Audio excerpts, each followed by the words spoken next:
Coleção Top 5 Casas Assombradas Parte 2. Apresentamos em um único vídeo mais 5 casos de casas assombradas que foram publicados aqui no canal. Não deixe de curtir, comentar e, se possível, compartilhar este vídeo. No canal, você também encontrará a parte 1 desta mesma coleção, além de muitos outros vídeos assustadores com diversas temáticas sobrenaturais. Também temos o Top 5 Criaturas Bizarras, o Top 5 Fantasmas de Familiares e o Top 5 Assombrações no Trabalho. Venha conferir.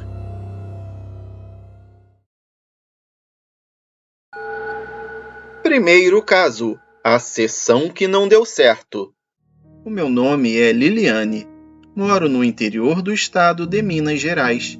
E o caso que estou para contar aconteceu muitos anos atrás na residência do meu pai. Naqueles tempos, meu pai havia comprado, reformado e se mudado para uma casa que devia ter pelo menos uns 100 anos de construída. Era um imóvel bom, grande e bem conservado, mas que tinha suas peculiaridades. Nele havia uma escada muito íngreme, estreita e bastante perigosa, principalmente para quem não estava acostumado a subir e descer por ela. Na verdade, haviam muitas outras coisas estranhas naquele local. Porém, o que mais me chamava a atenção era a exagerada quantidade de entradas para o forro da casa, quase que uma em cada cômodo do andar de cima. Aquilo me deixava muito pensativa e curiosa. Bom, já que eu sempre gostei desses assuntos sobrenaturais, até mesmo por diversão, já que eu não acreditava muito nessas coisas, eu decidi fazer uma sessão espírita lá. Eu convidei algumas amigas minhas para o tal evento esotérico. Nós espalhamos algumas velas acesas pelo ambiente e arrumamos as cadeiras da sala em formato de círculo, com um copo no centro e várias letras escritas em pedaços de papel no chão, em volta do copo. Quando estávamos nos arrumando no círculo, sentando e dando as mãos para evocar algum espírito, nós notamos que o cachorro que pertencia ao meu pai estava ficando meio estranho. Ele começou a se encostar em um canto, como se estivesse acuado, e depois deu umas 2 latidas para nós. De repente, saiu correndo da sala onde estávamos. Nós chamamos o cachorro por um momento, mas ele simplesmente não vinha. Depois de um tempo, desistimos de trazê-lo de volta e começamos a sessão. Tudo correu bem e nós nos divertimos bastante até a última parte da sessão. Nós estávamos rindo e falando um monte de besteiras quando o copo começou a se mover cada vez mais rápido. Ele soletrava a palavra morra, e então a chama das velas foram crescendo até que ficaram grandes o suficiente para botar fogo em uma das cortinas da sala onde estávamos. Todas nós começamos a correr para apagar as velas e o fogo antes de incendiar a casa toda. Ficamos bem assustadas com tudo o que tinha acontecido. Na manhã seguinte, nós vimos que tinha marcas de queimado nas mesas onde as velas estavam na noite anterior. E a tinta da parede estava toda descascada, no canto onde o cachorro tinha se encolhido quando fugiu da sala, e não no canto onde a cortina tinha pegado fogo. Desde então, coisas estranhas têm acontecido naquela casa. As portas de entrada e saída da residência amanhecem totalmente abertas, mesmo quando elas são trancadas à noite. Sons estranhos de batidas e arranhões são ouvidos durante a noite quase todo dia. E de vez em quando, o cachorro para na entrada da sala onde fizemos a sessão e começa a rosnar para um local específico, mas nunca tem nada de anormal lá. Subitamente, ele dá um grito e sai correndo da sala. Só sei que a casa nunca mais foi a mesma depois daquele dia. Eu acho que soltamos alguma coisa que estava presa. E agora, essa coisa fica circulando pela nossa casa, assombrando e incomodando a gente. Segundo caso, a Casa do Velho. Meu nome é Kátia, e o caso que vou contar aconteceu comigo há uns 5 anos. Também presenciaram o ocorrido o meu namorado e a minha irmã.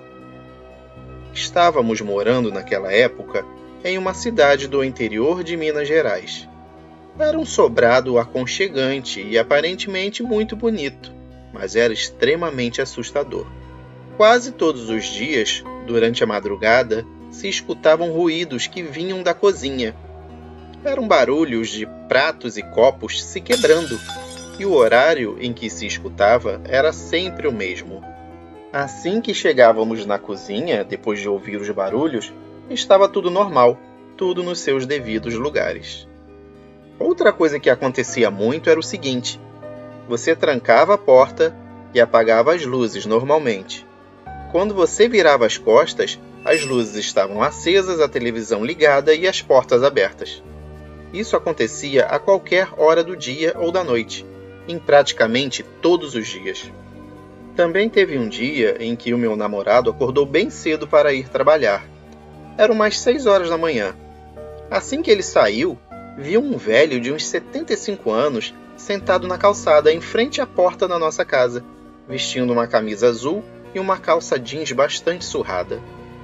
Ele estava lendo um jornal que, pelo aspecto do papel, parecia ser muito antigo. Naturalmente, ele cumprimentou o velho e, como ele estava adiantado, começou a conversar com ele. Isso durou uns 5 ou 10 minutos no máximo. Então meu namorado se despediu dele e foi trabalhar.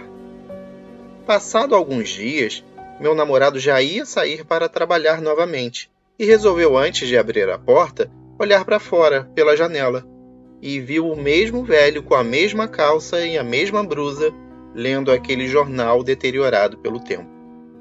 O velho percebeu que o meu namorado olhava para ele e acenou com a mão. Meu namorado ficou com medo e nem chegou a sair de casa. Contou para mim o que havia acontecido e como ele achava estranho aquilo tudo. No dia seguinte, uma amiga minha, que também era minha vizinha, conversava comigo e eu relatei o que o meu namorado havia contado para mim.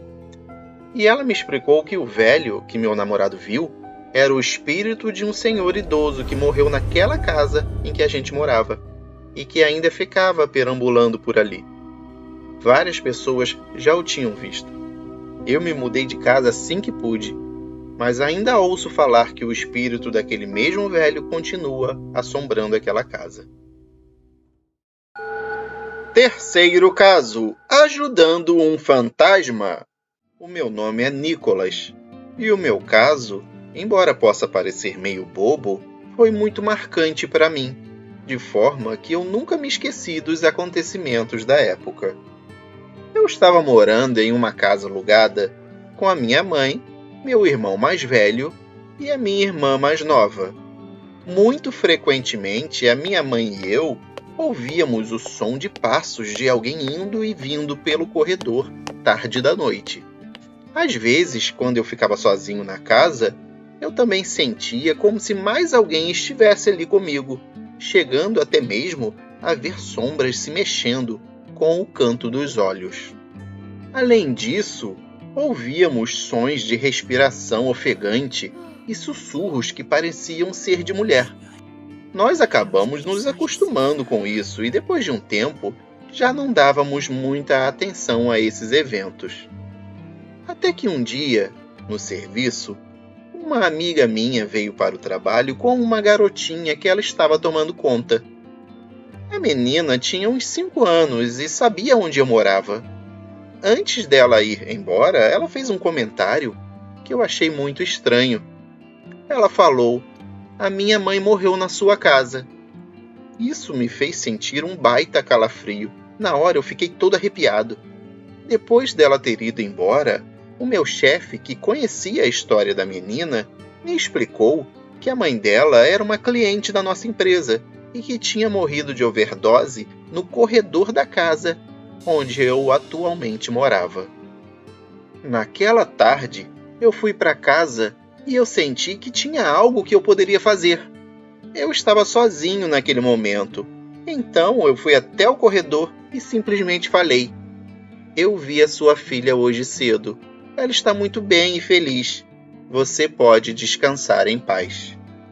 Olha, acredite se quiser, mas nunca mais ouvimos passos, vozes e ruídos estranhos. Também não tivemos mais nenhuma sensação esquisita pela casa. Até hoje, eu fico muito feliz por ter dado uma ajudinha para que uma mãe triste e preocupada seguisse em frente em seu caminho no além. Quarto caso: onde estão as crianças? O meu nome é Bruno e eu sou de Santa Catarina. Depois de assistir os vídeos do canal, eu finalmente criei coragem para contar o meu caso, que apesar de não ser assustador e apavorante, é muito intrigante e esquisito. Há algum tempo atrás, eu estava no meu quarto, bem tranquilo e sossegado, vendo televisão à noite. Como eu teria que acordar cedo para trabalhar no dia seguinte, resolvi tomar logo um banho para ir dormir. O meu quarto tem um banheiro dentro, então geralmente só eu uso esse banheiro. Mas mesmo assim eu sempre fecho a porta dele quando eu estou lá dentro. Teve um dia, há algum tempo atrás, que quando eu estava no meio do banho, comecei a ouvir vozes de crianças brincando no meu quarto. Eu achei aquilo muito estranho, pois não temos nenhuma criança em casa. Somos somente o meu pai, a minha mãe, meu irmão e eu. Eu também tenho uma irmã, entretanto ela já se casou e naturalmente mudou de casa. Ela até tem filhos, mas ainda são bebês.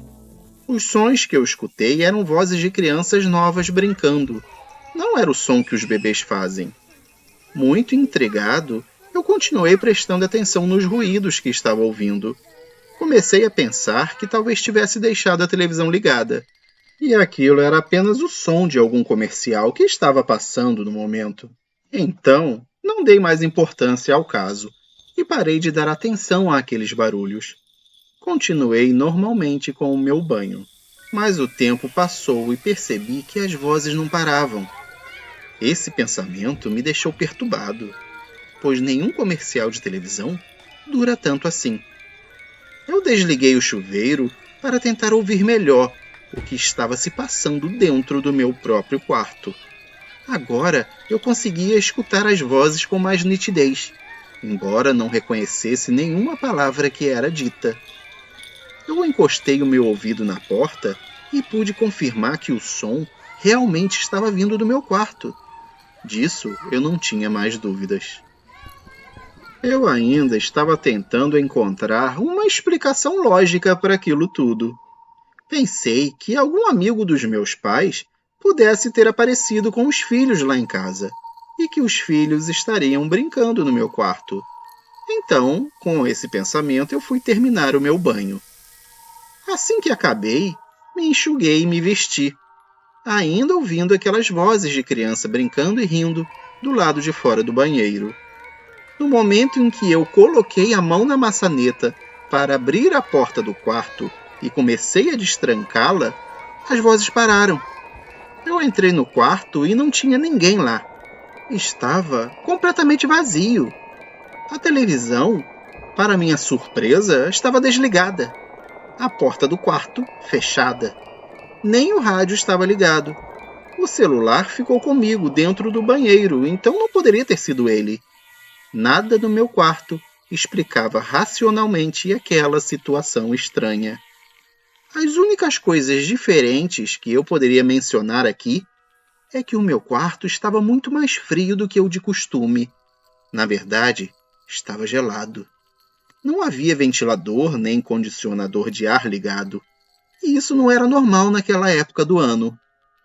Também havia uma sensação estranha de estar sendo observado. Parecia que, a qualquer momento, alguém ou alguma coisa sairia das sombras e apareceria na minha frente. Eu nunca tinha sentido nada assim na minha vida. Eu saí de lá para ver se tinha alguma visita em casa. Ninguém. O meu irmão já estava dormindo. A minha mãe e meu pai estavam tranquilamente na cozinha, conversando, em voz baixa porque já era tarde. Além deles, não tinha mais ninguém em casa. Eu perguntei para os meus pais se eles tinham ouvido alguma criança brincando, e eles olharam confusos para mim. Não poderia ser ninguém do lado de fora, já que eu moro numa casa que tem um grande quintal em volta e fica meio distante das casas vizinhas. Também já era tarde da noite. Provavelmente a vizinhança toda já estava dormindo. Além disso, o vizinho à esquerda é um senhor de idade que vive sozinho, e à direita mora um casal jovem que ainda não tem filhos. Mesmo assim, dificilmente algum som produzido na casa deles chegaria até o meu quarto do jeito que eu tinha ouvido. Até hoje eu não sei o que ocorreu ali. Eu tenho certeza que era alguma coisa no meu quarto, mas não sei o que era e nem por que aconteceu comigo. Quinto caso: a mulher no corredor. Meu nome é Andréia e o caso que vou contar aconteceu na casa do meu pai, em São Paulo. Ele e a minha madrasta se mudaram para essa casa há uns 4 anos.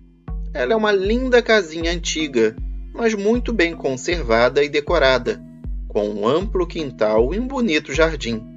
Ela fica de frente para uma praça. Eu morava sozinha na época, mas comecei a ter algumas dificuldades financeiras e não estava mais conseguindo pagar o aluguel. Os dois estavam sempre me convidando para morar com eles. Então, juntando o útil ao agradável, eu acabei me mudando para cá há alguns meses e agora moramos os 3 juntos. Bem, vamos ao caso em si.